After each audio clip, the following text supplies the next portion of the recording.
Sup, fools? It is happy hour on August 14th, 2020. Happy to have you on the QTR podcast with George Gammon. We're going to figure it all out today. First and foremost, I want to remind my listeners that this podcast is brought to you advertisement free. Thank you very much to my patrons. Patrons are people that sign up and donate a monthly recurring sum to help support the podcast. I'm going to shout out some of my patrons, then I'm going to give you the rules for today's podcast. Then we're going to get on with George Gammon, one of the smartest guys that I know, trying to figure out exactly and precisely how fucked things really are. First and foremost, this podcast is brought to you by my exclusive gold and silver bullion providers at JM Bullion. There is a link to JM Bullion in my podcast description. It is the only place that I am buying gold and silver bullion from right now. They have a decade of experience and a great reputation. They have sold over $3 billion worth of bullion. They are one of my favorite places to look for gold and silver bullion. They always have a lot in stock. They turn around my orders very quickly, and QTR podcast listeners have their own saleswoman at JM Bullion, the lovely Kathy, Kathy, at jmbullion.com. If you email Kathy, tell her you're a QTR podcast listener, she'll give you $5 off your offer, and she'll give you free shipping. So give her a shout. Tell her you heard JM Bullion on the QTR podcast before you order. She'll help you check what's in stock and hopefully find a purchase that is right for you and will help you avoid the central bank shit show that we are currently undergoing. This podcast is also brought to you by my friends over at The Trader's Path. The Trader's Path is my favorite day trading and online investing community run by my brother Pete Hedgedis, who is an honest man and a great guy to do business with. Pete started the Trader's Path because he got tired of the nonsense and the bullshit of other day trading services. You know what I'm talking about, the kind that front run your orders, the kind that only give a shit about your money and don't really care about you.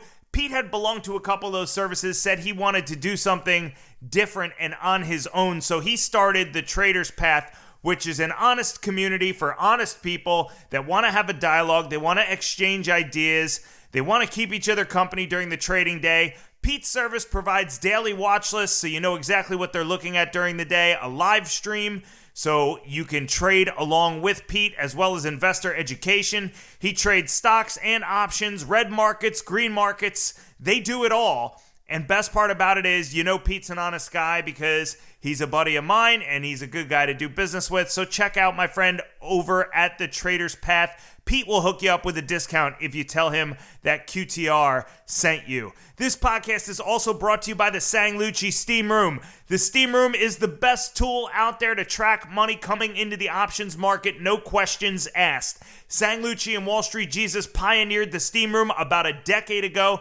It is a beautiful piece of software. This is before unusual options activity became a big deal everywhere, before everybody started doing this. Their software is different. Not only does it track unusual options activity, but it also reads tape in different ways to try to give you a heads up as to where the big money in the market is going, because this will often telegraph where equities are going to go. And it's the type of product that can pay for itself if you use it correctly in relatively short amount of time. It is a staple in Lucci's trading arsenal. It's part of what has made him a seven-figure trader. I have seen his P&L, ladies and gentlemen. I know he's not full of shit. And Wall Street Jesus is really the OG in terms of tracking unusual options activity. He was doing it and coined the term sweepers before anybody else was doing it. Just a couple of the reasons why you should check out my friends over at the Sanglucci Steam Room. Tell them QTR sent you. Find Lucci somewhere on Twitter.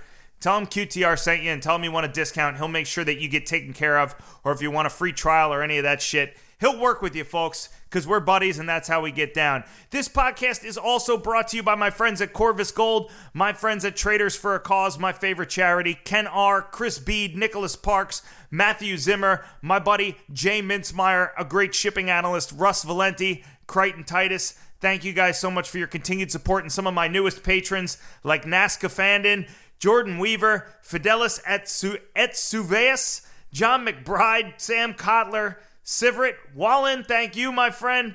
I think it's Sir Sive Wallen. I don't know how to say your name, brother. Sorry. Robert Mittner, Corey Matthews, my buddy JP is in the house. James F. just signed up too. Thank you, brother.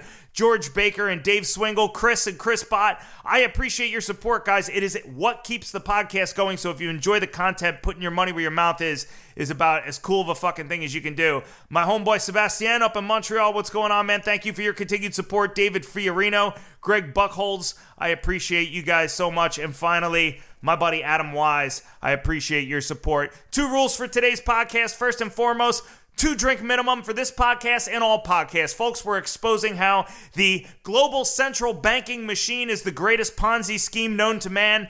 If you can handle that information sober, well, we just don't recommend it on this podcast. We recommend a 2 drink minimum, especially today. It's Friday, the trading day is over, and it's happy hour. So most of you guys are probably fulfilling this requirement already. I know I will be well on my way to fulfilling this requirement. We'll have to check in with George Gammon and see how he's doing. Finally, this podcast is not investment advice. It's not life advice. I'm not an investment advisor. I hold no registrations. I hold no licenses. You shouldn't listen to anything that I or my guests say. You shouldn't do anything that we recommend. You should not do anything that we don't recommend. We have a little saying on this podcast, and it goes, do your research elsewhere, fools. All right, let's get started. Happy to have today, live from the islands. He's on vacation, on an undisclosed island. I'm not going to tell him where you are. The host of the Rebel Capitalist Show, and man who needs to talk more and interview less, in my opinion. Except, of course, when he's interviewing me. George Gammon, what's going on? Not much, buddy. It's great to be back on the show. Thanks for having me. It's awesome to have you back. Especially given the circumstances right now. It's been a couple of months, and nothing short of the entire nation has basically collapsed. I mean, I know you live in Medellin, and you don't live in the United States, but what does it look like to the rest of the world right now, what's going on in the United States? Well, that's a great question. I think we're seeing that by the amount of countries that aren't allowing Americans to come in. I mean, I think that's one of the most shocking things of the last, since we've had this COVID deal. I mean, who would have thought last year that I would have said, if you own an American passport, it would be a liability? I mean, no one would have believed that. They probably would have believed that less than a global pandemic. Sure. But yet we find ourselves as Americans in a position where we're persona non grata in a lot of main countries in Europe. I believe that's still the case. I know just where I am in this undisclosed location where I think everyone pretty much knows where I am anyway. But I'm right in the Caribbean, about a 20-minute ferry to St. Martin, and they're not allowing Americans there. At least they weren't last week. They could be now. But it's just kind of this play it by ear type situation. And it's from a standpoint of personal liberty and freedom, which is something that I value tremendously. I would assume most of your listeners do as well. We're in a world right now that it's unfortunately getting a lot worse. And I actually interviewed Ron Paul the other day, and we kind of had this discussion where if you look back at 2001, with 9/11 and the introduction of the Patriot Act, therefore we have TSA, and all of these new restrictions that we have to live by and that we kind of got acclimated to. I mean, what's the next round of restrictions that's going to be brought upon us by the central planners that is always for our quote unquote protection? It's for your security. But yet, really, it's just a way to misallocate resources and become more of a police state, in my opinion. And if 9/11 got us to where we were as of 2019, I'm really pessimistic, unfortunately, to know where we'll be in 2030 as a result of what we're dealing with right now with COVID. Yeah, I agree with you. I was actually just reading an article this morning. What was life like in airports before 2001? And also, I was reading Bob Lazar's book, and they were talking about him taking George Knapp to Los Alamos National Lab back in the 80s. And they just walked right in. He said, he said before 9/11, you would wave to the guard. And he said, we brought George Knapp, who was a news reporter in Las Vegas, in with the camera crew and everything. They didn't need to get permission. They didn't need to get security tags. They waved to this guy at Los Alamos National Lab, which is where we have a lot of our country's biggest secrets, right? And they just kind of waltzed right in the door. So I think we're definitely going to see another wave of that. And it's an excuse to make government bigger too, right? Right. Yeah, that's the big thing. I mean, the argument, the pushback you always get is, well, we live in a dangerous world and we need the central planners and politicians protecting us, and we need to be on their side. But that's all just a complete fallacy, because it would assume that we have some layer of additional protection due to TSA, and that is utter nonsense. I mean, if you think that TSA is preventing a bad guy from getting into the country, you are absolutely fooling yourself. Let me give you an example. I was dating this gal back in maybe 2011 or I'm sorry, no, 2014, something like that. Anyway, she was a gal. She lived in New York. Okay, so I went up there. We went to Brooklyn, went to one of these little flea markets or whatever, and I bought this necklace that has this rifle shell on it that's the size of my index finger. I mean, it is absolutely giant, and it's not like hollowed out or anything. It looks like a live shell that you just put in a gun. And I bought that thing. I threw it in my toiletries bag and totally forgot about it, right? 3 years later, after I've taken, countless flights, domestically and internationally, going in and out of TSA nonstop, I cleaned out my toiletry bag, and I'm like, oh, wow, I forgot. I had that giant rifle shell in there the whole time. You know how many times TSA caught it? Zero times. So if I can go back and forth through, let's call it 100 flights with and taking a giant rifle shell, I mean, obviously the bad guys could get in anything they want. So TSA isn't doing anything except for wasting resources and being a burden on our productivity and our personal liberties. I heard a similar story from, we'll say, an acquaintance who traveled about 10 or 12 hours via flight a couple of years back, many years back, we'll say, way back, so far back that it's past the statute of limitations. But he said that when he arrived at his destination, but after 2001, obviously, right, he said when he arrived at his international destination and got home and unpacked his suitcase, he realized, he had his pot stash in his suitcase the whole time. He was keeping it there while the suitcase was at home, and he inadvertently packed the suitcase, and when he got there, realized he had everything with him, and he was like, "Oh man," he's like, I better smoke all this before I get home, before I go to leave. I've changed some details of that story to protect the innocent. Don't tell Kamala Harris because he'll be in jail. But a similar story to that. So. Yeah, I've got other stories like that as well that would completely blow your mind, but I don't know that I'm past the statute of limitations. So we'll hold off on that till the next podcast. Yeah, please let us know as soon as that statute of limitations passes, and we'll make sure that we discuss that immediately. So The last time you were on was in May, and a lot has changed since May, a lot.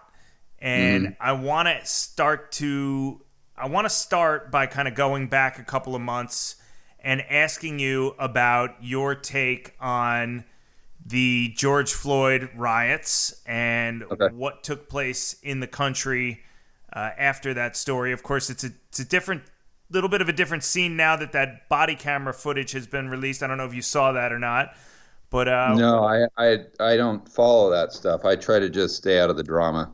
That sounds good. All right. Well, to the extent that you'd like to indulge my listeners, what's your take on the whole situation?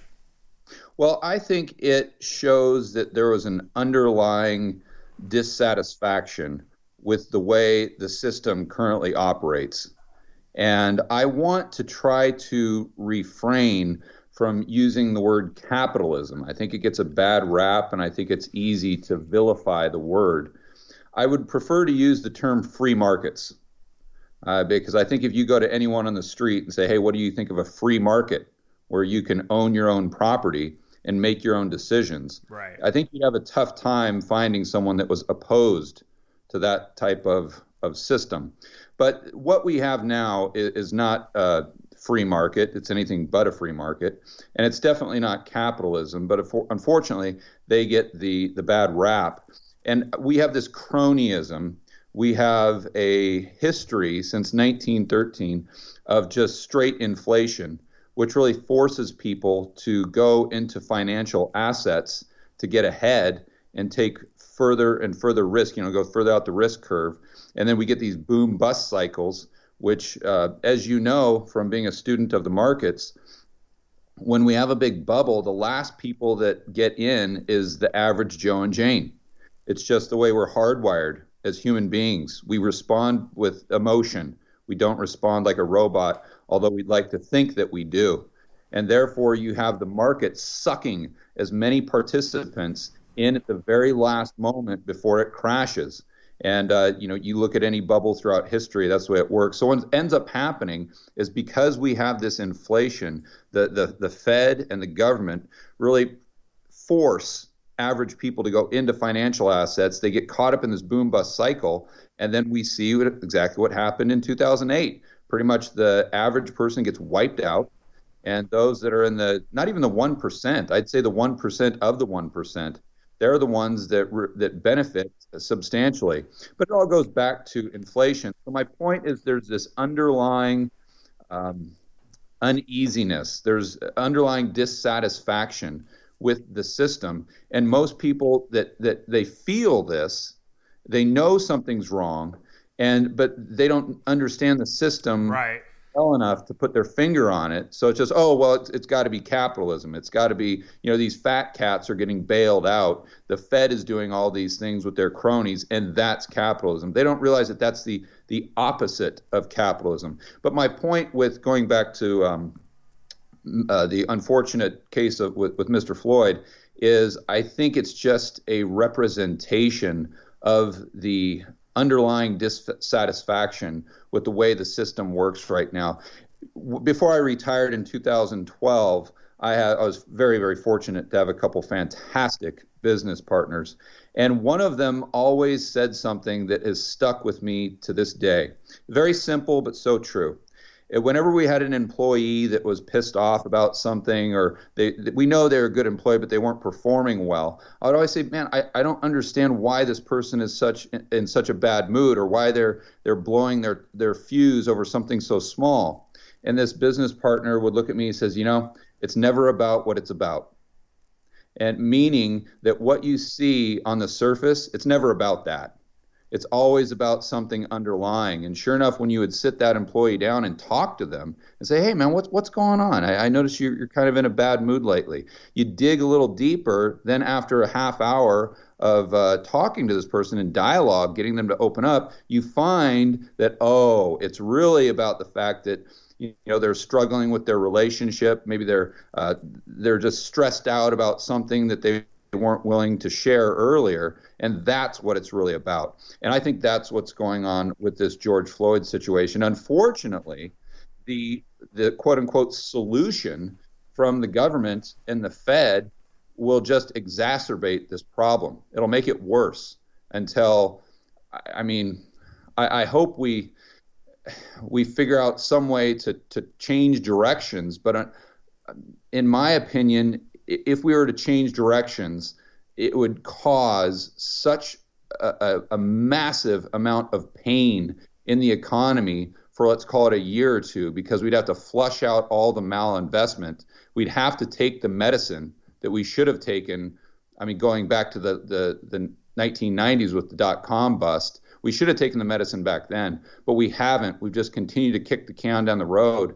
So my point is, I think that the pain right now is just politically unpalatable, and therefore we're just going to try to kick the can down the road, which of course will exacerbate the problem until the politicians don't have a choice and the system collapses in on itself, whether that's through a loss of fiat currency because they've tried to prop the system up by creating all these additional bank reserves, they meaning the Fed, or maybe it gets out into the real economy by the Fed trying to prop up all of these zombie corporations like we've seen Japan do for so long. Maybe it's in the form of the government deficit spending, the Fed monetizing it through stimulus and infrastructure, and that's what creates M2 money supply that actually increases faster than the rate of velocity decreasing, which would give us the stagflation that many of us are worried about. But at some point, there's got to be a release valve. It's just we know central planning doesn't work. It's never worked in the past, and it won't get us out of this problem either. And not unlike the way that the Fed distorts the economy, addressing the wrong problem in the case of the civil unrest that's happening here, I think can further distort the future. Because what we have here is we have an incident that's being blamed on systemic racism. And is there racism in the country? The answer is yes, there is. Was this event caused by systemic racism? After watching the body camera footage, I can say that there doesn't appear to be any evidence that this incident had anything to do with race. I am not inside the officer's mind, so I don't know what he was thinking, but as far as what we can see on the video, there's nothing in the video that indicates that this had anything to do with race. Rather, I feel like this incident, as you're saying, was the straw that broke the camel's back for a lot of people that are struggling socioeconomically. And I think that addressing that unrest as though the issue at hand is systemic racism, when really, in my opinion, there is racism in the country, but I would say, if I had to guess, the overlying problem is what you said. It is the systematic brutalization of the lower class and even the middle class by the inequality that is being hoisted upon them by the central banks. But to your point, people don't really understand that, George, so they go to kind of what may be the lowest hanging fruit in terms of trying to find a solution. But now look at what's happened as a result of the civil unrest, right? Now you have Joe Biden, who basically admitted he was going to pick his running mate because she was a woman of color. Before he acknowledged he wanted to pick somebody that had any credentials, he said that he wanted to pick a woman of color. So the question then becomes, well, would Kamala Harris's track record and policy record have won the vice president's seat if she was a white male that was 60 years old? And I think the answer to that is no. So by addressing potentially the wrong problem, we get more of the wrong solution. And that seems to me to be very similar to what's going on with the central banking model. Yeah, we need less government. We don't need more government. And going back to your, I just want to briefly talk about how important inflation is. Sure.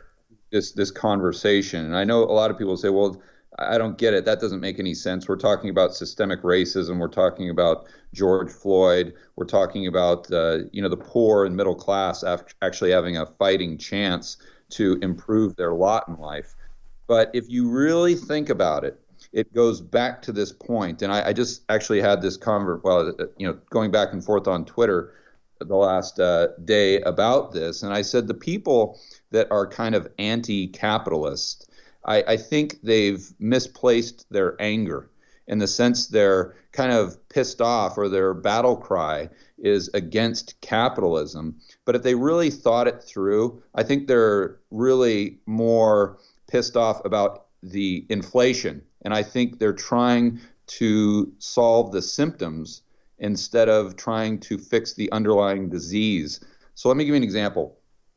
I actually looked up some statistics this morning about what would be, in my opinion, probably the equivalent of minimum wage from 1752 to 1860. And this was just a normal laborer that would be, that you'd pay as far as an agricultural output for whatever you're growing back then, okay? Outside of obviously not one of the slaves, but someone that you were paying a minimum wage to. So in 1752, the day rate was about 33 cents per day.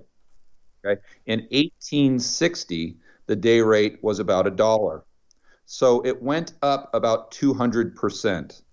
But during that same time, the deflation was at 34% for that time frame. Let's call it 100 years. So prices of goods and services went down by 34%, while the minimum wage, let's call it, went up by 200%.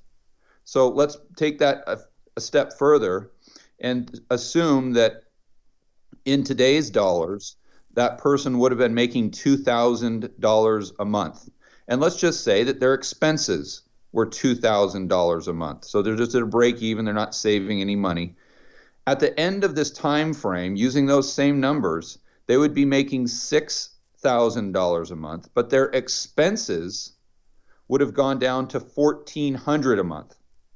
So there's a delta between 6,000 and 1,400, where all of that is disposable income or money that they could invest. It's additional purchasing power compared to where they started, which was at a break even. Their expenses and their income was the same at 2,000. You see, that's what inflation does. And what I put in this tweet is the free market in capitalism produced that. Show me the government, show me the central planner that has produced those types of results for the poor, for the middle class.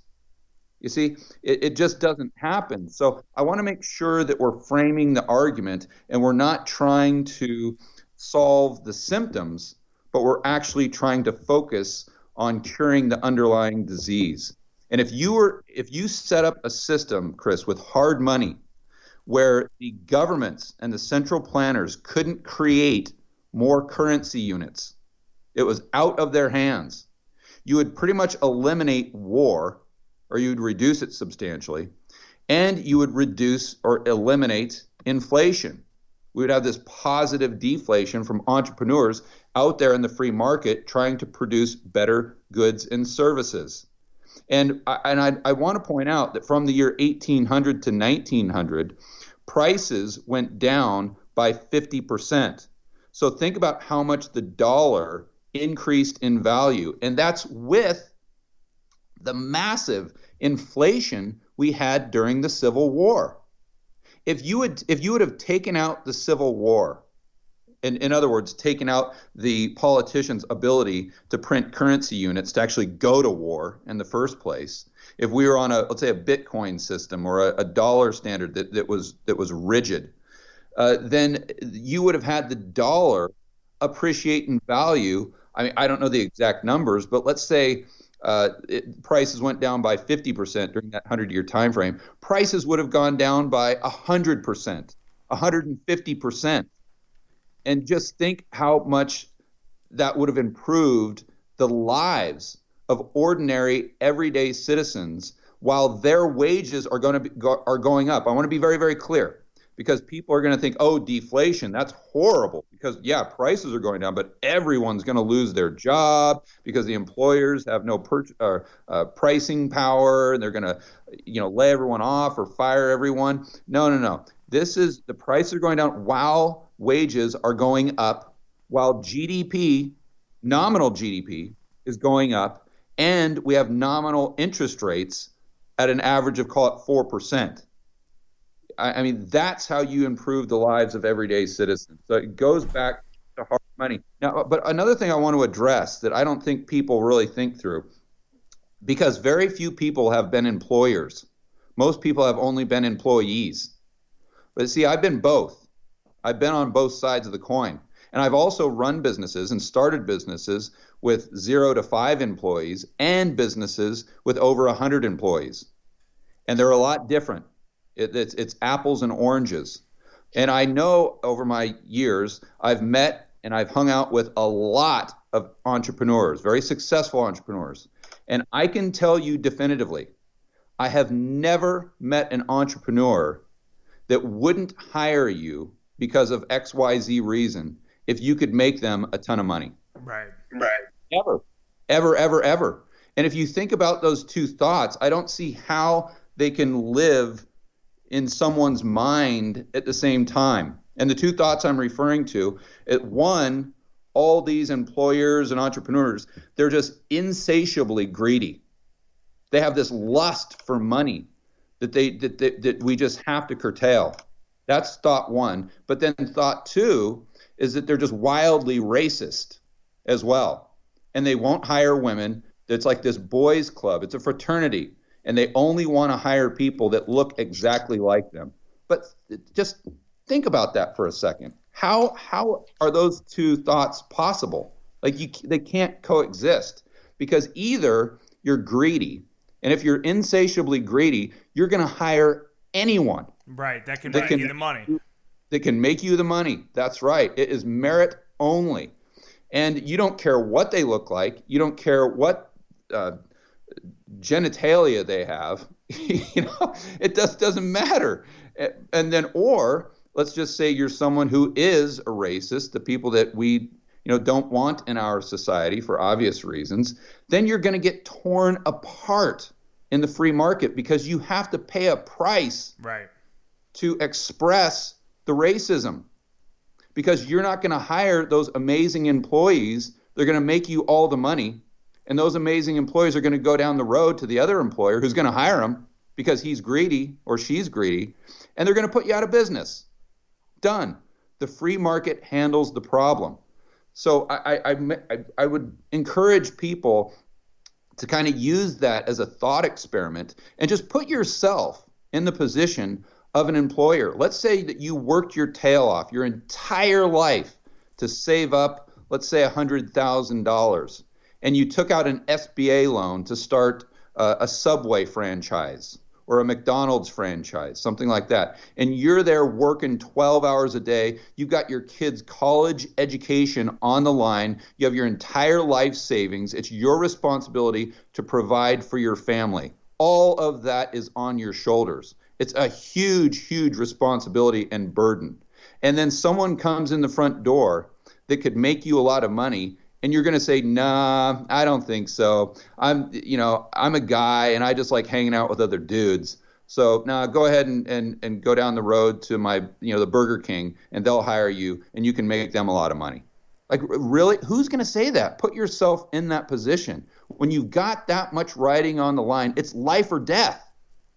Trust me, as an entrepreneur, I have been there. I have maxed out my credit card just to make payroll many times.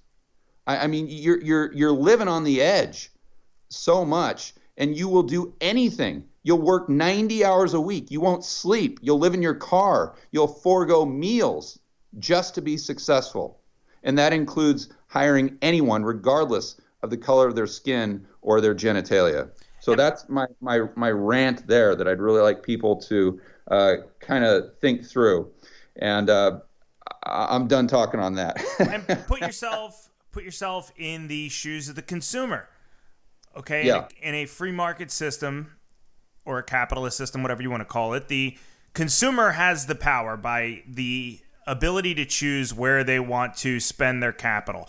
And so along the same lines of the example that you brought up, if you can't imagine yourself being a business owner, imagine yourself being the consumer, and just ask yourself a very simple question, which is, if you're going to get a pizza for the family tonight on a Friday night and there's two pizza shops in town, and one of those pizza shops discriminates against anybody that isn't Italian or anybody that's a woman, or there's some other type of discrimination going on, and the other one welcomes their doors to everybody, where are you more, assuming the pizzas and the quality and the wait times and everything are similar or the same, where are you going to put your money to work? And that is, again, a key function of the free markets, right? In the free market essentially solving this problem.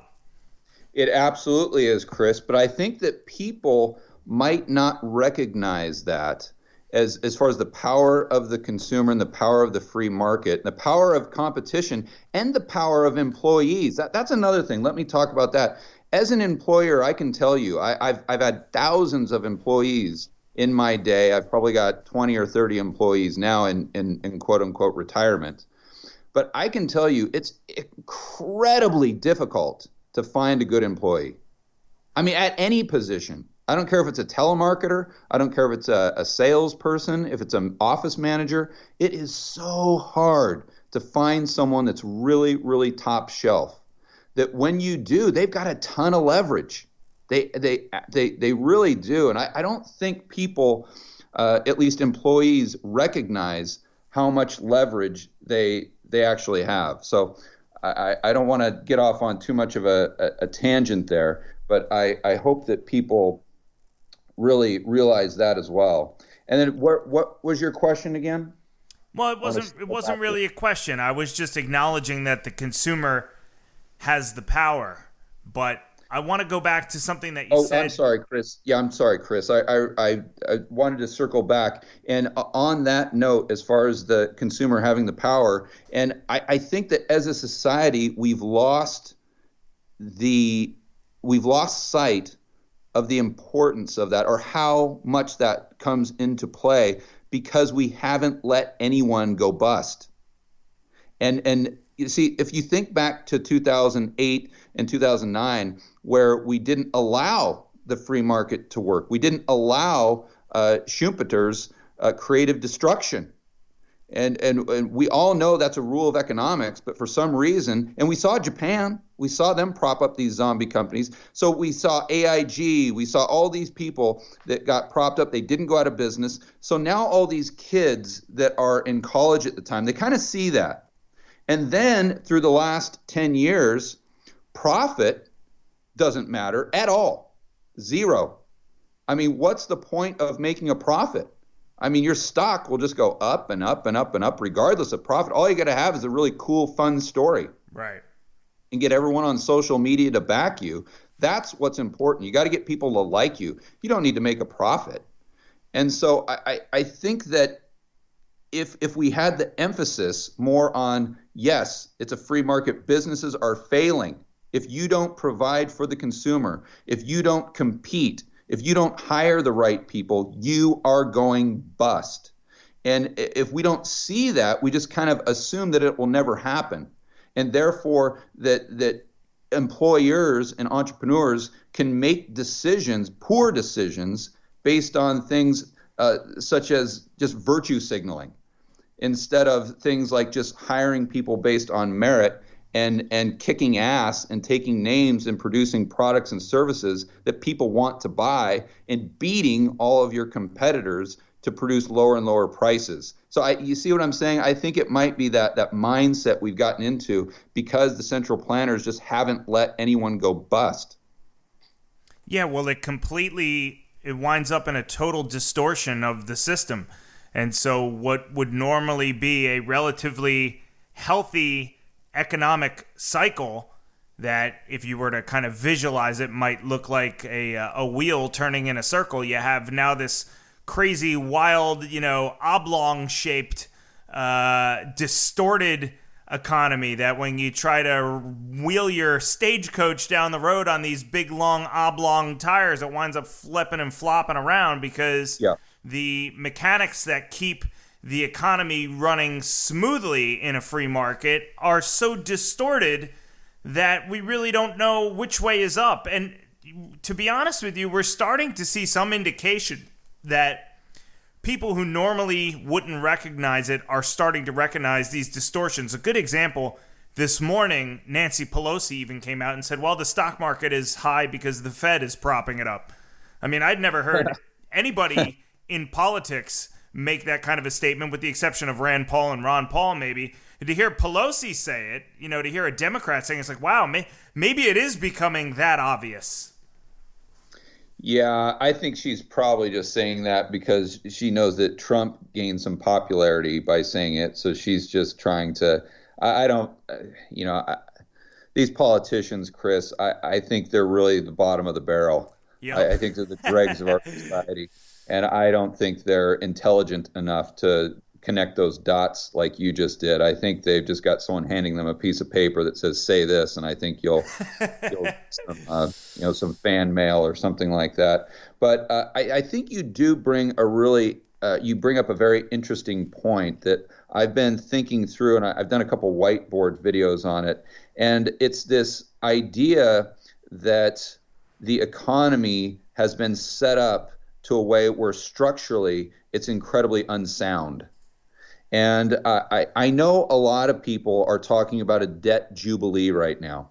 And if you understand MMT, and not the part of MMT that's a prescription, but more the MMT that just kind of describes the way that the system works, like kind of like a basketball scoreboard, there's quite a bit of value there to understand. Now, I would disagree. I don't think they really understand the Eurodollar system. I don't think they understand the TGA. There's quite a few things I think are they haven't thought about. But as far as just looking at the Fed's balance sheet and the balance sheet of the federal government, yes. I mean, if the Fed had all of the treasuries as assets on their balance sheet, I mean, kind of look at the BOJ. I think the BOJ has, 50 or 60% of JGBs on their balance sheet. I mean, theoretically, if they had 100%, then they could just click a button, just like a scoreboard, and say you got an NBA game that's at 100 points and 100 points, click the button, everything goes back to zero. And the MMT person would say, well, you start all over. It's a debt jubilee. Why not? It's not gold. It's not pieces of paper. It's just digits on a scoreboard. So why not just take the digits back to zero? And we'll just start all over again with this government spending, and we'll just have a boom in the economy. But what they don't realize, because they're just looking at things on a piece of paper, on a spreadsheet. They're just looking at the accounting side of it. But they don't understand that the government spending and the debt that took us to 100% debt to GDP, or 120% debt to GDP, or in Japan's case, let's call it 220% debt to GDP, that has distorted the economy so badly.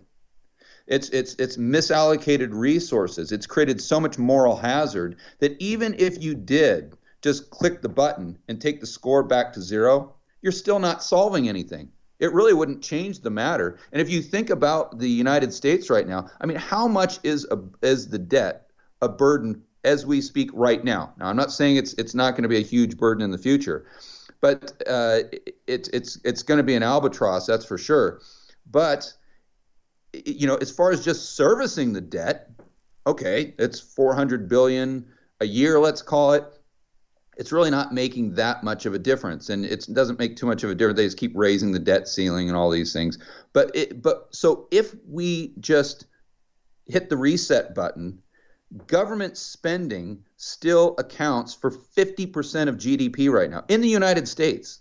50%, and it's probably even higher now that we've got COVID and all this all the deficit spending.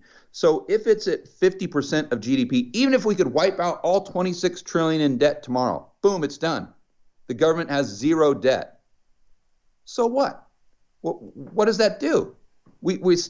Our economy is still so distorted that the government represents 50% of it. I mean, would that really do anything? And my point is that it's not about the debt and servicing the debt. That's not the burden. The burden is how distorted the economy got by the government spending in the first place. And I think that's something that not a lot of people are thinking through. Yeah. Schiff always says if you can't unwind the QE, then you don't have proof that it really worked. He's been saying that for like a decade, right? Yeah, that's pretty much another way of saying it. Yeah, Venezuela is a great example of that. They completely built their economy around a one-trick pony. So when that oil was gone, or that revenue stream, then they're toast because their economy can't be supported. So even if you wiped out all the dollar-denominated debt that Venezuela has, they still have a horrible economy that at some point is going to come crashing down. You look at the zombie companies in Japan right now that are just propped up by the government. It's one of the reasons why they've gone through this stagnation for the past, call it 30 years. Is somehow the government wiping out their debt, is it somehow going to fix the zombie corporations? No, they're still there. They're still there. So we've got to, I think, redirect our energy into not so much looking at the debt, although that's a huge problem, but looking at what the debt has done to the economy. That I think it's just a different way of looking at it, and I think it'll make all the difference, hopefully.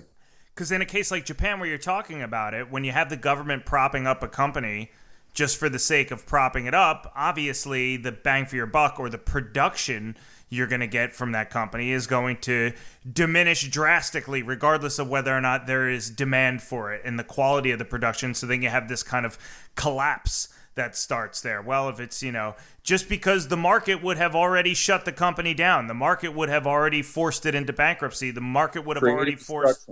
Creative destruction. Yeah, exactly. I want to go back to something that you said a little while ago about inflation. And I think if inflation was one of those things that the average person understood a little bit better, it might be easier for them to decode exactly how they are being brutalized by Fed policy. Now, last week, Jim Rickards did a thing on Kitco with Peter Schiff where they agreed on almost everything except for the definition of inflation. And at the end of the video, Jim Rickards was using the modern definition of inflation, which is, prices rising. And Peter Schiff was using the old school definition of inflation, which was the expansion of the money supply. And Peter Schiff actually posted on Twitter, I think yesterday, a photograph from a Webster's dictionary from like 1913, which I think was the year before the Fed was created, where the definition of inflation was an expansion of the money supply or something, extremely close to that. It didn't have anything to do with prices. So The argument he makes is that the central banks have come in and modified the definition of inflation to suit their needs, which they have. And the Fed will attest that only the rising prices as indicated by CPI or as indicated by the PCE indicate inflation. If we recalibrate people to think about inflation as just looking at the money supply, regardless of whether or not that money has yet to increase prices, right? Because an increase in prices is a function of an increase in the money supply. If we could get the average person to just look at inflation as the pure expansion of the money supply without, making the velocity of money argument, whatever, but just say, hey, it's out there. Okay, we have more money out there somewhere, whether it's parked or it's making its way through the lumber market or whatever right now. Wouldn't that simplify things and kind of give people an easier way to gauge how much the purchasing power of their dollar is diminishing? Yes, that's a tough question, Chris. I would say yes and no. I see where it would be valuable to simplify what's going on, but unfortunately, I think we're trying to find the same thing. We're trying to find simple answers to complex questions. And I think although it would do some good, it might have some negative consequences as well. So what I mean by that is going back to 2008, everyone assumed that by the Fed taking base money and their balance sheet from, let's call it 800 billion to 4 trillion would create massive price inflation. But it now I would argue that the CPI is definitely understated, wildly understated. But it didn't create this 20-30% type of almost hyperinflation that you would have thought. So why is that? Because the M2 money supply, or the broad money, didn't go up at the same pace. Because the banking system, excluding government spending that's monetized by the Fed, the banking system is really more responsible for the creation and destruction of money supply that circulates in the real economy to create the consumer price inflation. So as a loan is created, the banking system is creating additional money supply. When the loan is paid back, it decreases the money supply. So the only thing that base money does, in other words, bank reserves that the Fed prints for quantitative easing, that takes their balance sheet from 800 billion to 4 trillion. Now, I guess it's over 7 trillion, I'm sure. That doesn't really, it's not a direct causal effect to the broad money. It just increases the capacity of the bank's balance sheet to extend more loans. But see, there needs to be incentive for the banks to create additional loans. And if the risk premium is too high, there's no clearing mechanism. So what I mean by that is if you're the Bank of Chris and you've got $1 trillion in bank reserves held at the Fed because they did quantitative easing, so your bank reserves are just through the roof, right? That gives you the, well, now we don't even have reserve requirements, but back when we had reserve requirements, you could have lent out, let's say, $10 trillion in additional loans that was backed up by the $1 trillion in bank reserves, right? You could have created an additional amount, or 9 or 10 trillion, whatever, in additional money supply. But you still have to have a profitable loan, right? And if everything around you is like, yeah, I see the fake news with the economic data, but I'm not buying into this 3% unemployment rate. I don't care what Trump says about the economy. It's all smoke and mirrors. So the Bank of Chris puts a high risk premium on there. You charge higher interest rates, let's say. And because the economy is so poor, no entrepreneurs can afford to pay your hurdle rate because they can't get enough cash flow to service that debt at an interest rate that would make sense for you to account for the additional risk in the economy.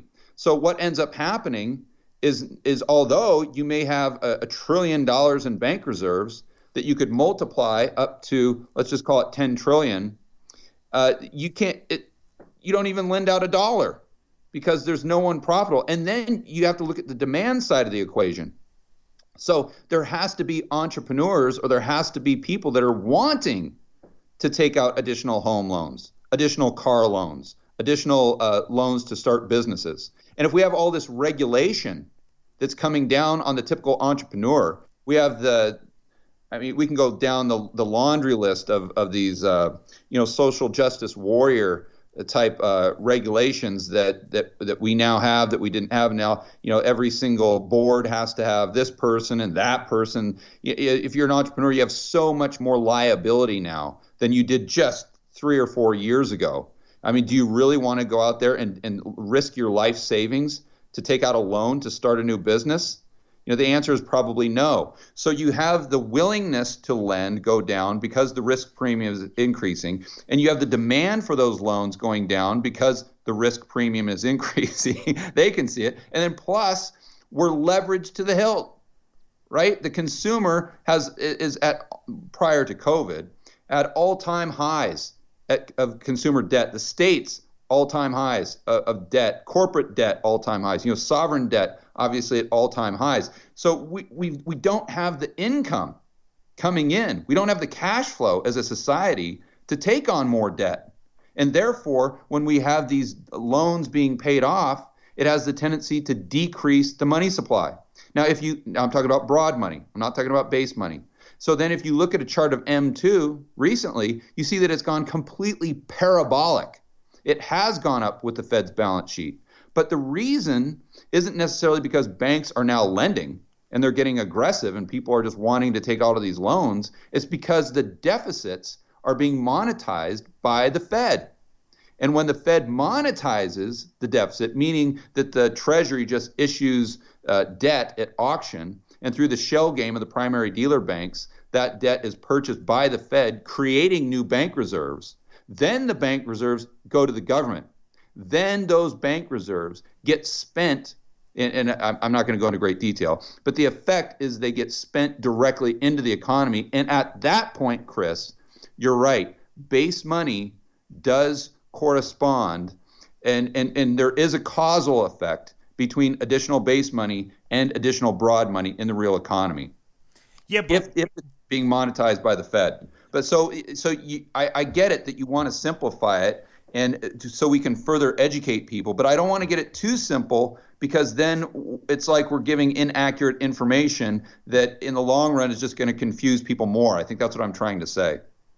Yeah, I think that's a fair way to put it.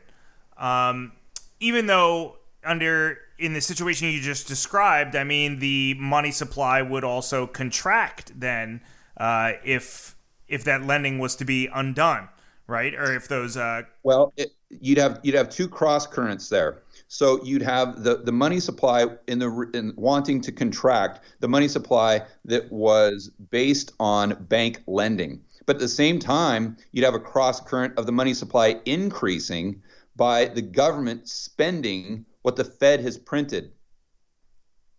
You see, let me just walk you through one thing here. So if the government issues a treasury and that's purchased by the Fed has to print additional bank reserves to buy the treasury. Right. So let's just say it's $100, right? So the TGA, the treasury, has their checking account with the Fed.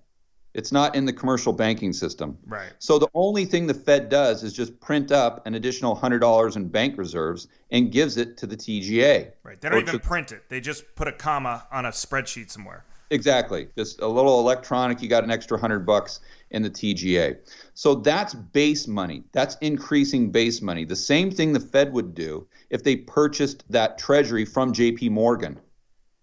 Right? As long as it's a financial institution, then it just increases base money held at the Fed, right? But what happens is the Treasury then takes that $100 and let's say shoots it out and gives it to Chris in the form of a stimulus check.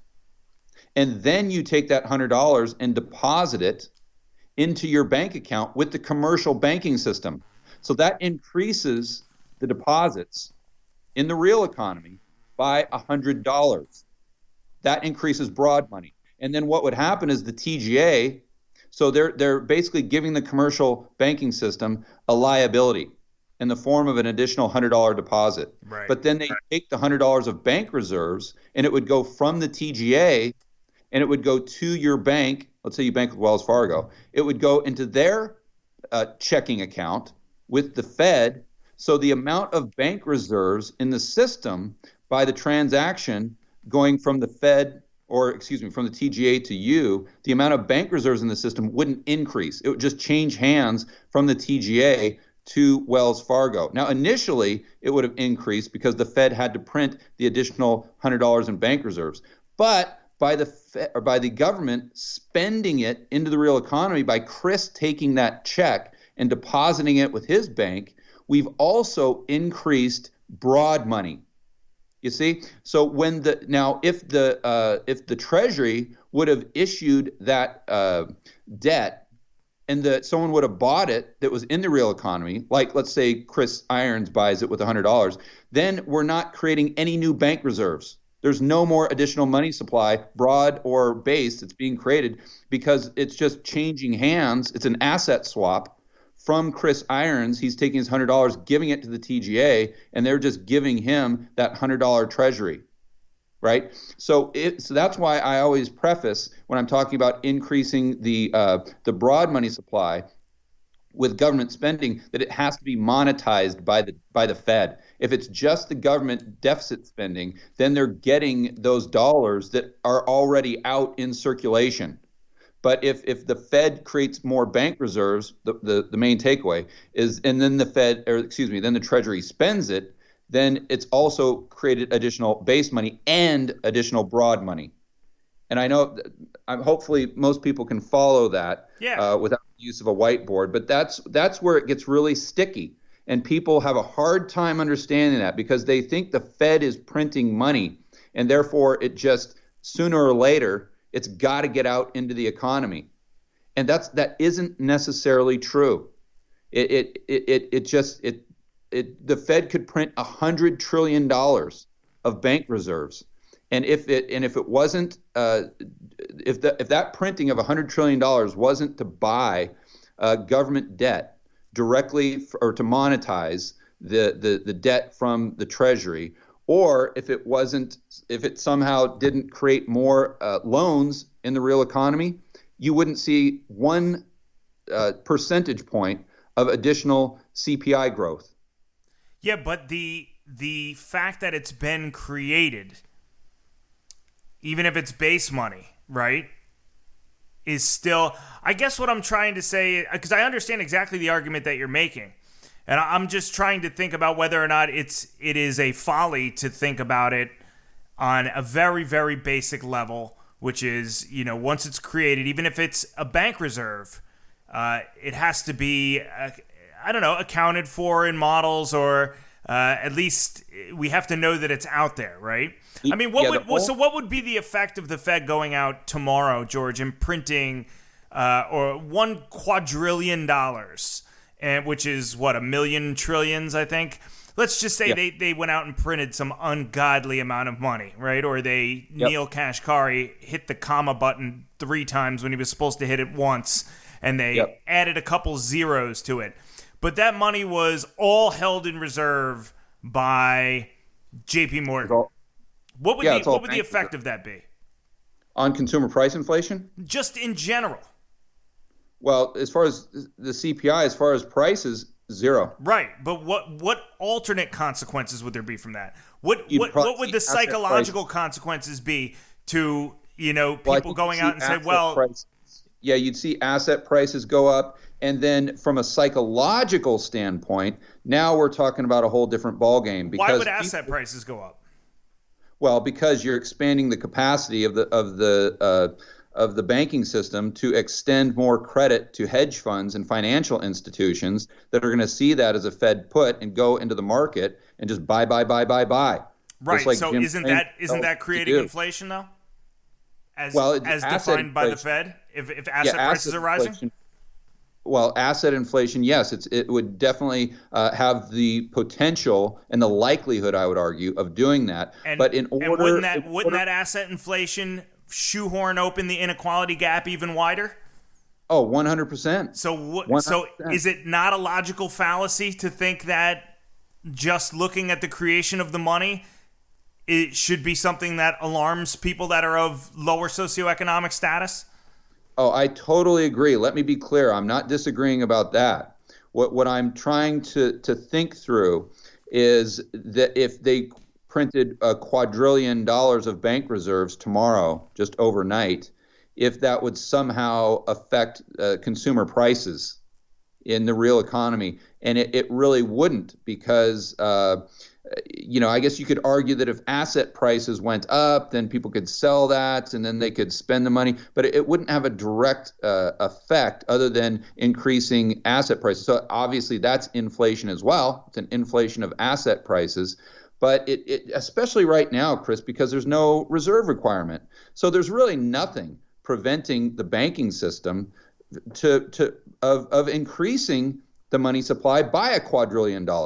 There's really nothing to prevent them, because they really don't need the bank reserves in the first place. So if the banking system felt as though they could make money by creating an additional $1 quadrillion, it'd be done.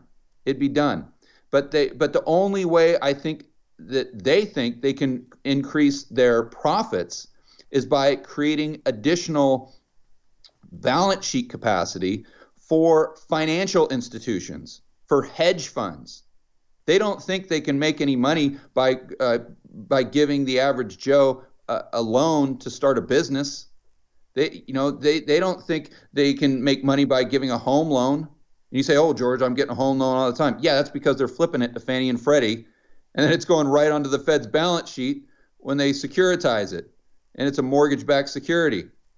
Right? So let's see what the mortgage market in the United States would look like if there was no Fannie or Freddie, if the government wasn't subsidizing it or the Fed wasn't buying the securitized loans, right? It might be a completely different situation. So my point is that I think there's a strong appetite for these primary dealer banks to create more additional, I don't want to call it lending, but additional balance sheet capacity for these financial institutions and hedge funds to take on more risk, because they think there's a Fed put.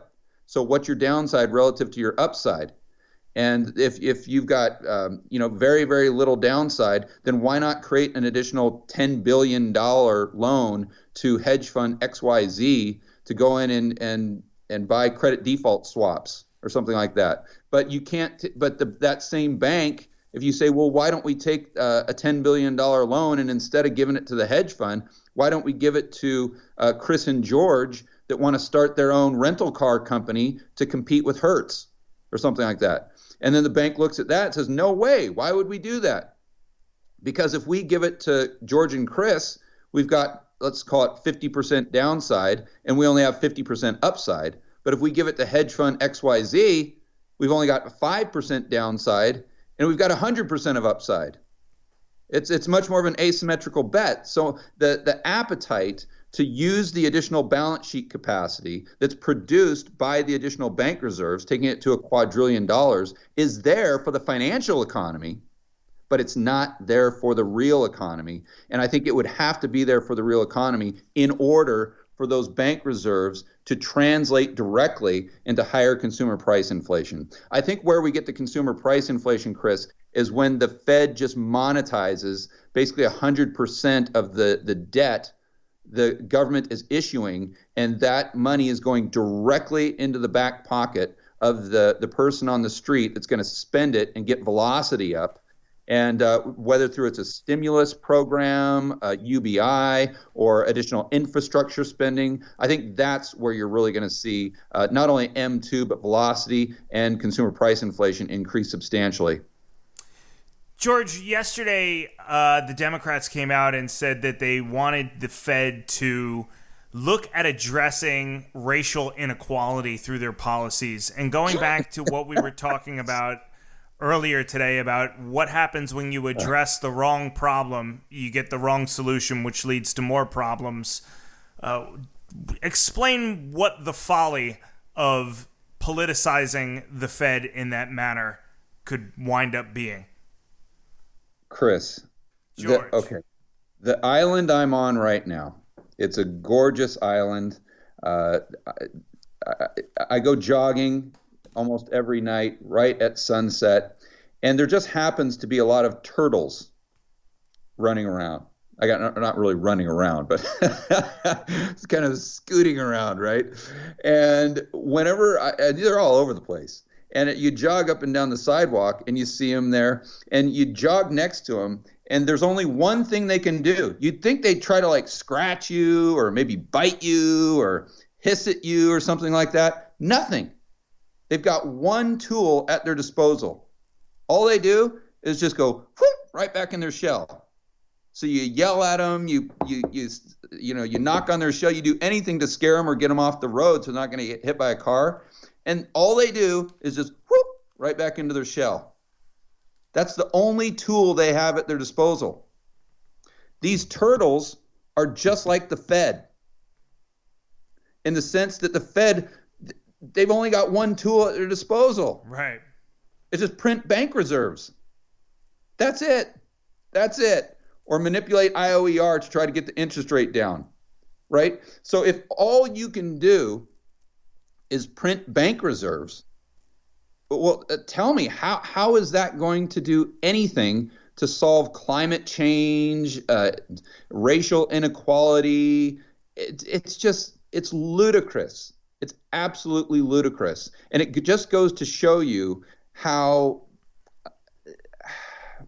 little the average person and politician understands about what the Fed does or what their capabilities are. Yeah, they're just completely misguided. And that's kind of what I wrote yesterday on Twitter. I wrote that the idea that Democrats want the Fed to end racial inequality is one of the most flawed ideas I've ever heard, even coming from a party full of flawed ideas. Well, if they can, but then let's go through that quote unquote logic here. If they can do that, then why stop there? Right. Let's cure cancer. Let's right. eradicate poverty. Right. Let's end world hunger. Let's get a cure for AIDS. Let's solve climate change. Let's get on sustainable energy. Let's populate Mars. My goodness gracious, why are we setting our expectations so low? Yeah, exactly. It's an extraordinarily slippery slope, right? And once you use the Fed to quote unquote address racial inequality, however they would do that, it would ostensibly be either probably making government larger or printing money and giving it to a select group. Aside from the moral hazard you create and the the unrest you would create from doing that. What is, the next thing is people are going to stop lobbying the government and they're going to start lobbying the Fed individually for their issues. Like you said, whatever it is, right? That is a slippery slope that we do not want to go down. And let me tell you why. I'm sure you know who Dr. Lacey Hunt is. He's one of my favorites. And for anyone listening to this podcast right now, I would strongly encourage them, when this is done, to listen to the last episode of The End Game, which is Bill Fleckenstein and Grant Williams' podcast, where they interview Dr. Lacey Hunt, and he outlines his argument for deflation. Okay, and no one has studied this better than Dr. Hunt. And if you haven't heard him, listen to that podcast, and within 5 minutes of listening to him speak, you'll understand exactly what I'm talking about. And he is someone that's on the deflation side of the argument as of right now. And Grant and Bill, push him a little bit and say, okay, well, let's go through some thought experiments. Let's look at Japan. What would it take in order for Dr. Lacey Hunt to go from the deflationist camp to not the inflation camp? Because Dr. Lacey Hunt doesn't go from deflation to inflation. He goes from deflation to hyperinflation. Right. And those are his words, not mine. Okay? And so what would cause that? What's the catalyst there? And what he says is, if you start using bank reserves, the base money that we were talking about earlier, as legal tender, we're going to hyperinflation. So once the Fed starts paying the bills, is how Dr. Lacey Hunt says it, then we have crossed the Rubicon. Right. And then we're gonna, if we just have this disinflation, or call it Japan, and I think Schiff has said this very well many times. He said Japan's the best case scenario. That would be a dream come true. Yeah. For the United States right now. Yeah. That's bad, but it ain't that bad. But you go over to hyperinflation, and that's when we go from, okay, it's bad, but it's manageable, to where everyone in the entire economy, except for maybe not just the 1%, I mean, we're talking about the 1% of the 1% of the 1%, get wildly, wildly rich, and everyone else just is in extreme poverty. I mean, that's one thing that would reduce the wealth inequality, because we'd all be equally poor. Yeah, and we're already kind of close to that with the Fed kind of exploring this idea of giving money directly to citizens, right? That's been in the news over the last 2 weeks. They want to create a system. There's talk about debit cards. There's talk about, issuing a Fed card. And that's exactly what you're talking about. That's the wolf in sheep's clothing right there. Yep, that's correct. You got it. I think what's going to happen is they're going to look at this last round of stimulus, where it was difficult to get the checks to the individual people, and there was all this fraud, and they sent checks to 10 million dead people or whatever it was. And they're going to say, okay, well, that's a bad system. So what we need to be more efficient, and of course, I'm sure they're going to somehow spin this to where it's for your security and for your safety.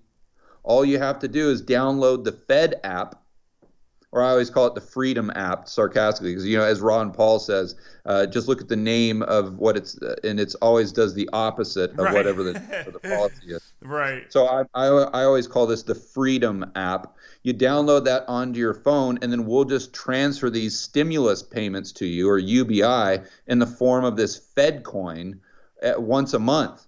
And let's say it's $2,000. Okay, so now they're going back to Lacey Hunt, they're using bank reserves as legal tender. And that's what most people, the Austrians and whatnot, that might not completely understand the banking system, that's what they think it is. That's what they think bank reserves are legal tender. But that would cross the Rubicon, as we said earlier. And then I think they could also have total control over the velocity. Because if you've got your little stimulus check every month on your phone, and you're going to Starbucks and just scanning your code with your iPhone or whatever it is, and if velocity wasn't high enough for them, if they wanted to inflate away the debt faster, then all they'd have to do is just put a deadline on the time in which you can spend that money. Right. And if you don't spend the money within that time, poof, gone. No longer on your phone. And if that does, so let's say they take it from 30 days down to 15 days. And if that doesn't create enough inflation, let's take it down to 10. Let's take it down to 5 days. And if you only have that 10 grand, or if you only have that $2,000 for 5 days, you're going to go right out there and spend it along with everyone else. And you're going to see, and the problem there too is inflation is something that creeps up on you. It's not something that boom, one day it's there and oh my gosh, where did this come from? It's obvious. Prices went from $1 for a bottle of water up to $100 overnight. It really creeps up on you. And I just interviewed my good buddy Eric Townsend, who is the host of Macro Voices, and he articulates this extremely well. And he thinks that the Fed's going to go to this system of, let's call it an app, a Fed coin, basically getting money directly to people through the form of helicopter money, UBI, QE for the people. And for the first 2 years, we're not going to see much inflation. And I think the government's going to lie about it. It'll probably be up 10, 15%, but the government, of course, is only going to say that it's at 3% or 4%, something like that. But we're all going to, like we've done the last 10 years, look at our grocery bill and say, what? 2% CPI, this makes no sense. So I think they're going to continue to lie about it for sure, and that's part of their game plan. But at a certain point, the cat's going to be completely out of the bag, and that's how they're going to really create this inflation they need to wipe away their debt, because that's the only way you can get out of a $26 trillion debt problem is by defaulting through inflation. Right. Because they're both a way of defaulting. But my real point there is that I think it creeps up on you, and then I think they go full tilt. Right? So it's like they try $2,000 a month, then it goes up to $3,000, and now let's say we're a year into it. And they're like, well, we haven't seen any inflation. This is great. We've finally achieved this utopia where none of us have to work and we can just leverage the power of our own currency. We just need to get out of our own way. And we wouldn't have to, be shackled by going to work every day. We could just have all these foreigners produce all of our goods and services, and all we have to do is just print the money and give it to them. What's not to like? And then we say, well, if we can do $3,000 a month and there's no inflation or we haven't seen that much of it, well, shoot, let's just go up to $10,000. And then I think once you do that, and then you take M2 from whatever it is now, I don't know if it's 23 trillion or, and that's that we know, that's not including euro dollars, but let's just say that you take it, it's at 20 trillion, let's say it triples, right? And you haven't had much of an increase that they would admit to, but then bam, it hits you all, not at once, but the genie's out of the bottle and the prices go up 10% in a month. Then the next month they go up by 20%, and then it's totally out of control. And you can't decrease the Fed's balance sheet. You can't take that money back. And it's just going nuts. And I think that's most likely the end game. I guess the good news is it wipes out the government debt. But as I said before, that doesn't matter because the economy is going to be so distorted and it's going to make things so miserable that we're going to have to hit the reset button, not just on the debt, but the entire structure of the economy. Yeah, and it seems we get closer and closer every day. Every day I read a different headline. It feels like we're being pushed further in that direction. I mean, the fact that it's noticeable on a daily basis is frightening. This is something that should be occurring gradually over, hundreds of years, right? Or decades at least. But to wake up every day and to see a new headline. I mean, 2 weeks ago, we weren't even discussing about the Fed involving itself with racial inequality. And now 2 weeks later, here we are. And so the speed at which this is moving in that direction is frightening to me. My final question to you, I want to get your thoughts on gold and silver. I want to get your thoughts. We've had a pullback here over the last couple of days, but of course, obviously, since the last time I talked to you, which was May, gold and silver have gone completely ape shit. Through the $2,000 mark on gold, silver's up almost 100% off of its $14 lows. Or if it hasn't breached the 100% mark, it may have actually at some point. So I want to ask you a couple questions. First is, what is the gold and silver market telling you? Secondly, what do you think about these recent pullbacks here over the last 2 days, if anything? And third, what do you think this portends for the future? Well, I think gold and silver are two separate asset classes. That's the way I look at them. I look at gold as insurance, and I look at silver as more of a speculation.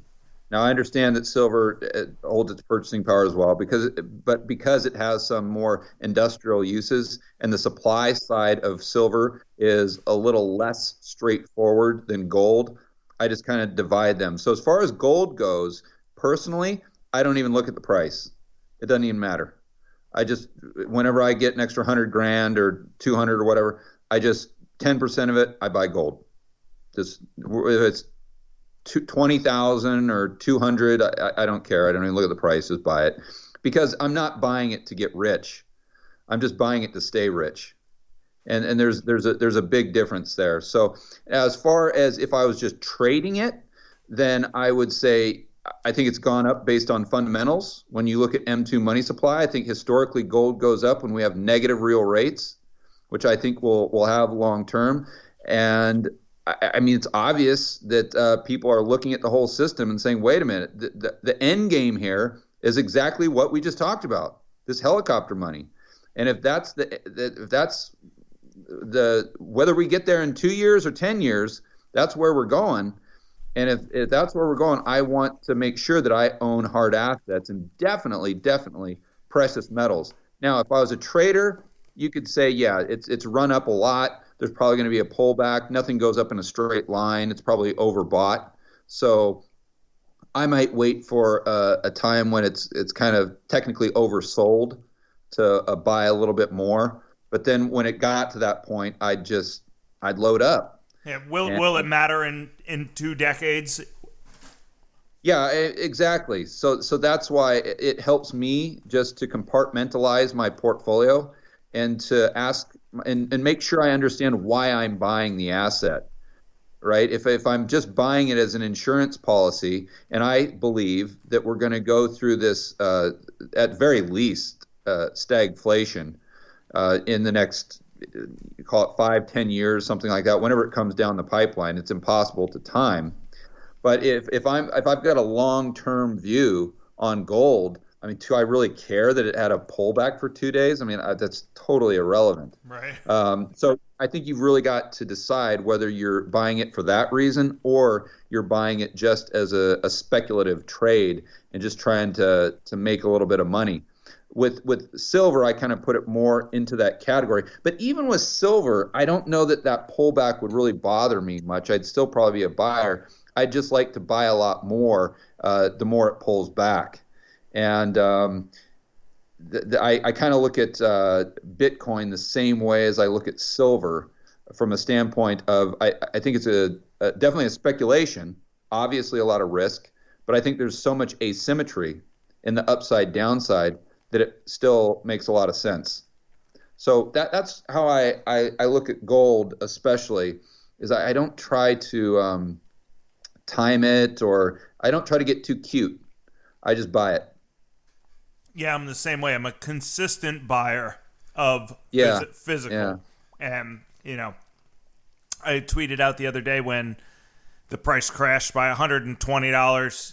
Gold is down gold's $170 off the highs, and I put a little smiley face because I know what I'm doing. I know, okay, well, there were some miners, like I wanted to buy Newmont, which I didn't have, so I bought a little bit of that. Things that even with the run-up I had missed, and was saying, probably wouldn't be a bad time to allocate a little bit more here and there. When you're buying physical bullion right now, some of the prices are just ridiculous, and I don't even look at it. I really don't. I have my allocation that I want to put into physical bullion, and I do it. And I would pay a 20% premium to what the bullion costs right now without even without batting an eye, because that's the way that I own it, and I'm owning it for the long term, and I'm not like I just said, I'm not going to be worried in 2 decades from now, 3 decades from now, whether or not I bought it on a Tuesday after a huge dip or a Monday when gold spot was $50 higher. I think if our thesis is right, that's going to be immaterial. Chris, as we had me and my entrepreneurial buddies always had a saying that you never want to hop over dollars to get to pennies. Mm-hmm. And that's the same thing. I think if you're looking at gold in this market long term, you don't want to hop over dollars long term just for pennies today. And I also think that by having a strong pullback, that I would be much more bullish about that, because nothing goes up in a straight line. And if it does, that's not a healthy bull market. Like a healthy bull market climbs a wall of worry, as shifts all the time. And it's very, very true. And if you just have everyone on one side of the boat, that to me is not good. In fact, since I've really gotten in the investment game and macro and everything, what I've noticed since 2012 is whenever everyone is talking about something and everybody is bullish, it's generally we're due for a pullback there, because all your buyers are gone. All your buyers have already bought. And I remember I was having a conversation with someone the other day about the last huge run up in gold. I think it was maybe 2011. And at the time, I didn't know anything about macro, but I was in Phoenix, and I do recall going to the malls, and every mall I went to had all the carts, like in the middle of the aisle between the inline stores. We'll buy your gold. We'll buy your gold. We'll buy your gold. We'll buy your gold. And you go to cocktail parties, you go to the nightclub or something, everyone's talking about, I just bought gold or whatever. When you start hearing that, whether it's with any asset class, that's when I'm a little hesitant to buy if it's a speculation. Right. If it's insurance, then it's a totally different thing. But if it's a speculation, I get worried. I like buying things when, if you tell somebody that you're thinking about buying it, they tell you that you're absolutely out of your mind. Yep. You're crazy. When I first started buying real estate in Medellin, as an example, in 2015, I mean, my family didn't even want me to go. It's like, no, please don't go. You're going to get kidnapped. No, I don't feel, my mom, I really don't feel good about you going there. I don't think you're going to be safe. And it's blah, blah, blah, blah, blah, blah, blah. That's when you want to buy, because you're going to crush it, because you're buying it when it's super, super cheap, right? I mean, a lot of people don't understand that you make a hell of a lot more money when you own something that goes from horrible to bad than you do from good to great. Right. That's a great analogy. You can look at any of these companies that trade as like equity stubs as an example. For instance, what the hell was I was just thinking of one and it just slipped my mind. But any company that trades like an equity stub, that trades like a call option, it's that first, say it's trading at $1. Well, when it goes from 1 to 10, you're going to make 10 times your money. And if it goes to 10 to 20, you're only going to make twice your money. So that's a great way of putting it. The earlier you get in, the quicker your investment will multiply. And That's why I really like buying when there's blood in the streets, and I like buying hard assets because they can't go to zero, right? So because the argument against that, Chris, is always, well, okay, if you buy something when it's cheap, a lot of times it's cheap for a reason, right, and that's because it's going to zero. If it's XYZ company, Hertz as an example. But if you're buying a barrel of oil, if you're buying a piece of copper, if you're buying a house, or gold or silver, uranium, it's not going to go to zero. So that's why I really like buying commodities when they're super cheap. And right now, according to Jim Grant, I just heard him on a podcast saying that he's done some research, and commodities relative to financial assets are at a 120-year low right now, going back to 1900. So if I'm looking at something to speculate on, uh, I think commodities look real good right now. Yeah, I always say diversification is much more different than just owning stocks and bonds. If you want to, have a portfolio that's just stocks and bonds, you're not diversified. You have to get out of the dollar, you have to get into emerging market companies, you have to get into commodities, you have to get long volatility, you have to, there's certain things that you can buy to really diversify yourself across currencies, across asset classes. I think you make a perfect argument for commodities. I think that makes a hell of a lot of sense. And Yeah. I was just in Philadelphia last weekend, and I was near a neighborhood called East Falls, which is on the northwest side of the city. That has really there's a neighborhood called Manayunk that's even further northwest that has kind of been developed over the last few decades. It's kind of known as a college area mixed with a neighborhood where there's a really strong Irish population in Roxborough, and East Falls is kind of tucked between Manayunk and the city. And I was talking to somebody about it, saying, for as long as I've lived in Philadelphia, nothing has ever gone on in East Falls. They don't have any restaurants. What hasn't been for the want of trying. Places have opened and shuttered. There's nothing there. There's no reason to go to East Falls unless you live there. I think they have a gas station, they have a Sunoco, and I think there's one restaurant, and that's it. And you have this whole little neighborhood. So we were talking about where would I buy if I was buying? And they were talking about, you got to buy in Brewery Town. You have to buy in Northern Liberties, which are two neighborhoods that have really been on a boom now. Brewery Town for probably 5-10 years. Northern Liberties for probably 10-15 years. Have just been in. And the area I used to live in, South Philly at 11th and Wharton, also been in a boom for 5-10 years. There's tons of restaurants, dozens of things. They say, you got to buy there. You got to buy there. I say, no. If I was going to buy, I would buy in East Falls. And why would you buy in East Falls? Nothing has happened there, and nothing is ever going to happen there. And I'm like, that's exactly what I need to hear to buy in East Falls. Because the time is going to come, George. I don't know when it's going to be. 5 years, 10 years, 15 years. But East Falls is going to be the rage at some point. And I will have paid $40,000 for my house. There's always got to be a catalyst in there. But I think you hit the nail on the head with the problem with the way we're hardwired as human beings, and that we are very risk averse, and we don't like going in and buying something unless there's no reason we can think of not to buy it. Right. And at that time, you're at a top. Because if you or your friends can't think of a reason not to buy it, everybody's already bought. Right.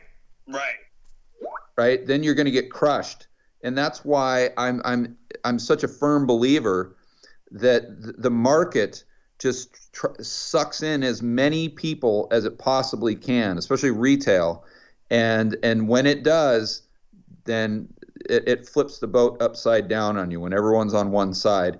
It's all due to psychology. So you've got to understand that, and you've got to fade that. You've got to be a contrarian in the true sense, and you've got to. Jim Rogers is just such a great example, and you've got to have such a belief system in your own ability and your own decision-making process. And most people are just so indecisive that they can't get it done. You got to have guts, and you got to have probably an unjustified sense of your own ability to make decisions. I know I would put myself in that category as an entrepreneur for so many years, for sure.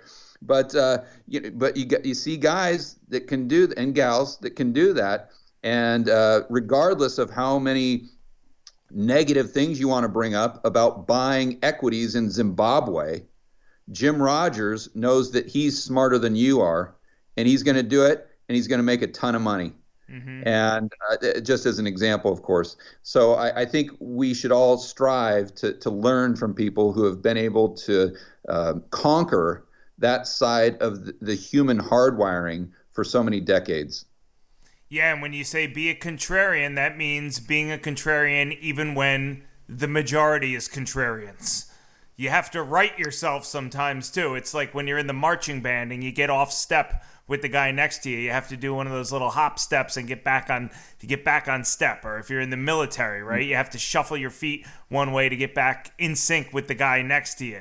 Because you can be a contrarian and try to take the contrarian viewpoint, but when the contrarian viewpoint becomes the mainstream, then all of a sudden you're not a contrarian anymore. Even though everybody's saying, well, look at the big contrarian play that everybody's in on. It's a real mind fuck.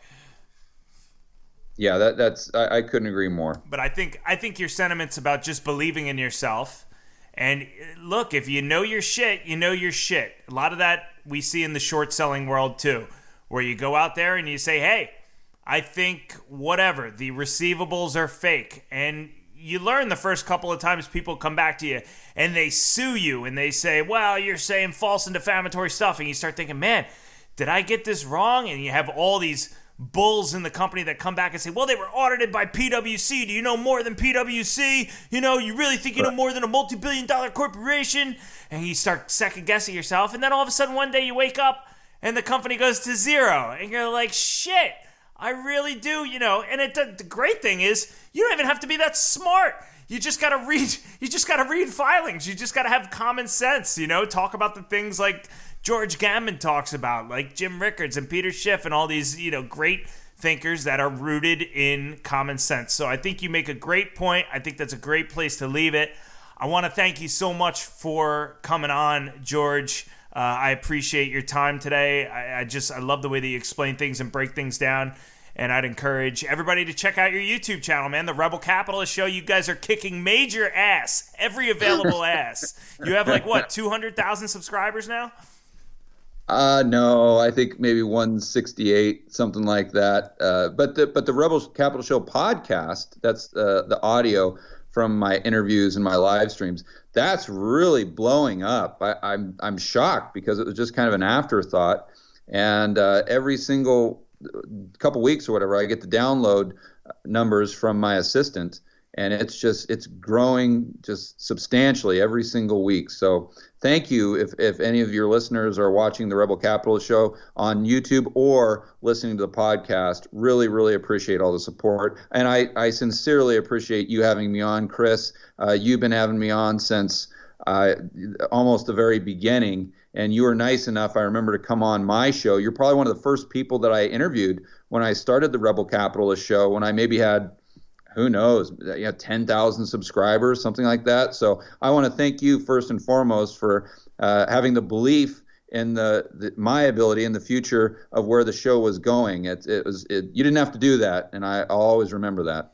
Well, I watched a couple of your episodes, and I knew right from the beginning that you had your head screwed on straight. I think I described you as one of the most brilliant people in finance the first time I had you on, and I wasn't jerking your chain, man. I really enjoy your videos. I watched your interview with Ron Paul. I watched the other one when you were talking about the Dragon portfolio. So I'm a listener as well, too. It's awesome to watch you kind of just speed past me on the podcast highway, because you really deserve it and you really know what the hell you're talking about.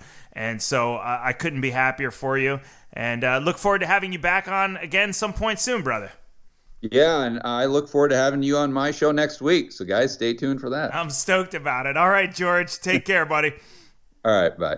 That was the one, the only Mr. George Gammon, the man himself, high-quality individual, most importantly, smart guy that's interested in breaking down what's going on for the average investor. And, you know, people ask me all the time, oh, you see Fleckenstein started a podcast? As a matter of fact, I was supposed to have Bill on a couple weeks ago. He turned me down because he had another engagement. And he said, oh, I'm sorry, I think I have to do this other podcast with so-and-so. I can't do it, I'm really sorry. I said, listen, man, it's not about that. It's about you getting your voice out there. I couldn't be more stoked. I actually just saw he's going to be on Nigerian's podcast now. And he's got a podcast with Grant Williams. And he's got over 20,000 followers now. So Fleck is getting the play that I thought that he deserved when I started my podcast, which is one of the reasons that I wanted to have him on. So when I see a dude like George Gammon or a dude like Bill Fleckenstein just blow past me on the podcast highway, man, I can tell you, not only are there no hard feelings, it's quite the opposite. I get super stoked about it because this isn't about me.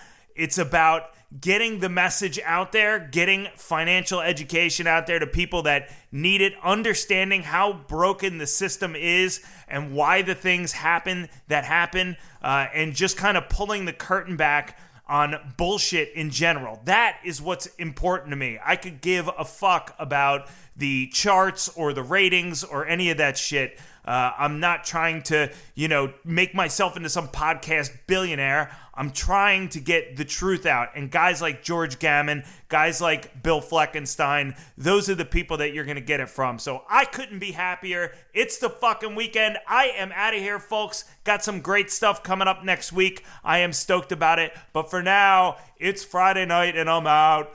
Peace.